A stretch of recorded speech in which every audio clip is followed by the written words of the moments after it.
says it's setting up our meeting. All right.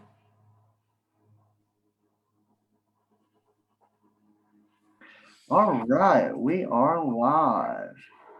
Happy Thankful Thursday, everybody, and welcome to Voices of Recovery. I am here today with my friend Keana, and she's going to tell us a little bit about her recovery journey. You want to introduce yourself, Keana, who you are, and kind of what your relationship to recovery is? Sure. So like you already said, I'm Keana, Keana Blackburn. I actually work at Project Lazarus as a peer support relationship with recovery. I am a person that is in long-term recovery, so it's kind of what my relationship is there.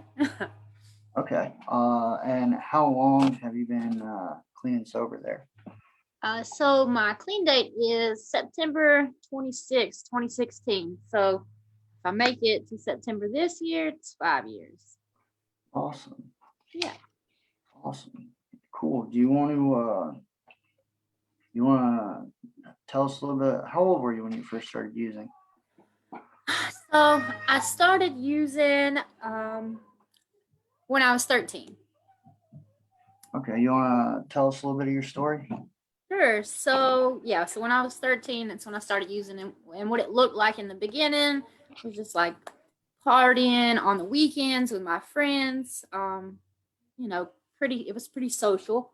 But it progressed pretty quickly to like taking liquor to school in water bottles and using anything pretty much daily. I think my addiction, it was pretty much full blown by the time I was 15. So that put me in a group home. I moved out of my parents' house when I was like 16 and moved in with a cousin, and it just progressed really, really, really fast. I went to treatment for the first time. I was 20, I guess. Stayed for 3 months, got out, and was using within 3 days. Yeah. From there, my using, it just got worse and worse. I've been to prison twice because of my drug use and the choices that I made. And after the second time, I decided I wasn't going to come back to Wilkes County because this is where I'm from. Born and raised here, partied here, caused a lot of chaos here. So after my second prison trip, I did not come back here. I went to Asheville to a treatment center, and I went as DPS, so I was only really required to stay there for 3 months. But that's how I got introduced, immersed, I guess, in NA. So that was kind of the beginning of my recovery journey there. Okay, so you got introduced to recovery first through like NA and through the treatment centers in Yes. Asheville. And how long were you Yeah. in Asheville? So I was there 5.5 years, I guess, almost 6 years. 5.5 years. Did it work the first time you went? No. No. No, no, it did not. It did not work the first time I went at all. Actually, if I'm completely honest, I stayed at this treatment center for, like I said, I was supposed to stay there for 3 months. I stayed there for less than 30 days, and found a roommate. That was a person that was also in that treatment facility. So we ended up moving in together and using immediately. And it started off as just like drinking, and then eventually escalated. And of course, I was on post release, and I would like show up to my appointments to see my PO. Hi. So I'm not sure how I didn't end up back in prison. And so it continued. Like I would feel bad, and I would try to get clean, and I would start going to meetings again, and then I would start using, and it was like just this cycle. While I was in Asheville, I went to detox twice. Um, As you and do. I mean, I didn't give up. You know, I just kept trying to stay clean, and eventually, I guess I had just had enough. Um, and when I finally, the last day that I used, I knew that that was the last day. You know, I was like, okay, I hadn't really lost that much. I had you know, I had a home. I wasn't homeless. I had a job.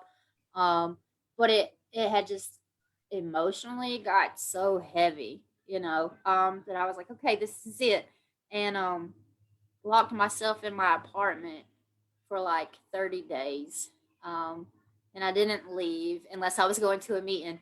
And and I guess I reached a turning point because at one point I had the guy that I was buying my drugs from like messaged me on Facebook, and he was like, "Oh, I haven't seen you. You know, like I hope that means that you're back on the wagon. But if it doesn't, I hope that you're not giving your money to someone else." And that almost pushed me to like, okay, you know, like I'm gonna go start using again. And I remember calling this lady that I had met at a meeting and I had never spoken to before. And I like called her and was like, I really need a meeting, but I can't get myself there because I'm afraid if I leave my house by myself, I'm gonna end up at this other place. And she couldn't take me. She couldn't take me. But she said, hold on, I'm gonna make a phone call. And she actually ended up calling a, a guy that's now her husband. But she called him and he came and picked me up and took me to a meeting and took me back home. And maybe that was like the point where I was like, okay, maybe I can get through this, right? I don't have to use just because I think about using. Um, so far, it's worked. That's awesome. Yeah. So you did that, and then you came back from Asheville. Do you still go to meetings? Is that still something that you do? So no, it's not actually. Really early on, probably the first 2 years of my recovery, I did meetings every day. You know, I went to meetings pretty much 7 days a week, at least one, and I needed that. You know, I did 12 step program, had a sponsor, had sponsorship family, and like pretty much arranged my life around like NA events and all that, and that was great. You know, I think that it helped me build a really strong foundation. But about 2 years into it, I felt like there was still something missing, right? Like I had not really found the missing piece yet, and I eased up on meetings a little bit, and I got involved with this program called Seek Healing, and basically their belief is like the root of addiction is a lack of connection, right? So I did some trainings with them, some like listening trainings, and they have like fellowship events and like potlucks and just a whole community of people that make you feel really like welcome and comfortable, you know. And it was a lot different than NA. You know, there's not really like a program, a set, anything really. It was just like come be a part of something, you know, make some friends. And I really got a lot out of that. So I did that for a while. I did a lot of like volunteer stuff and I'm like showing up at potlucks and like making some deeper connections. And then I moved back here to Wilkes County, and since I've been here, you know, sea killing's not a thing here, um, and there's not a ton of meeting options. I've been back since September of 2019. Right, I've been back in Wilkes County, and I have been to 2 meetings since I've been here. So it's still ingrained in me. Like if I'm going through something, or you know, things feel a little tough, like I still am like, oh, I should go to a meeting. But I don't really fit them into my everyday life anymore. It's not something that you seek out. No, no, Okay, it's not. cool. Um, yeah, I think my job helps me a lot. You know, in that aspect, I have some pretty great coworkers that I can unload on sometimes. You know, and then I still have the connections that I made in Asheville, and other places, and I guess the way that I have began to view my recovery is different. You know, it's much more about maintaining connections, you know, versus not using, because I don't even think about using really anymore, you know. Absolutely. That makes Yeah. sense. Yeah.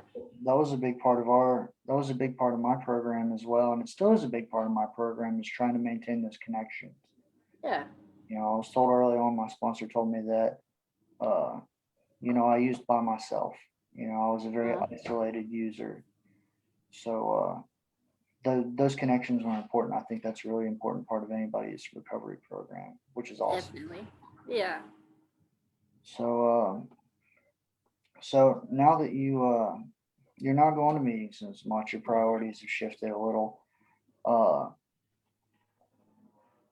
so what would you say to somebody who is just trying to get into recovery? Somebody who's not really sure, they don't really know what to do, they just know that they're ready to do something different. What would your recommendation be? Um, that's honestly, I don't think that I've ever thought about that question. Early on, like once upon a time, I would be like 12 step, go to meeting. Let's go to a meeting. 90 meetings in 90 days. That's what they tell you. And I still stand on that gave me a really good foundation, but I've seen enough people pass away that I know that that's not the only way either. So I guess my advice would be not to give up and keep coming back until you figure out what your path is going to be, what that's going to look like for you, because everybody views recovery and successes in recovery differently. You know what? What's a success for me? Success for me is I get through an entire day without you, like abstinence, right? For someone else, it may be like moderation. I use a little less, and that's a success for me today. So it's hard for me to make a recommendation because it's different for everybody. Absolutely, that's a good answer. Yeah. I'll accept that. Awesome, awesome. Well, uh, I don't know. We got through that pretty quickly. Is I, there? I'm not much of a talker. I don't want to dwell on my story. Well, Sorry. thank you for sharing it with us. Yeah. Do you have anything else you'd like to say before we dip on out of here? Wow, that was super fast. No, I don't think so. All right. Well, thank you for sharing with us, Keena. You're welcome. I'll talk to you Sorry. soon. All right. Thanks, Chad. Bye.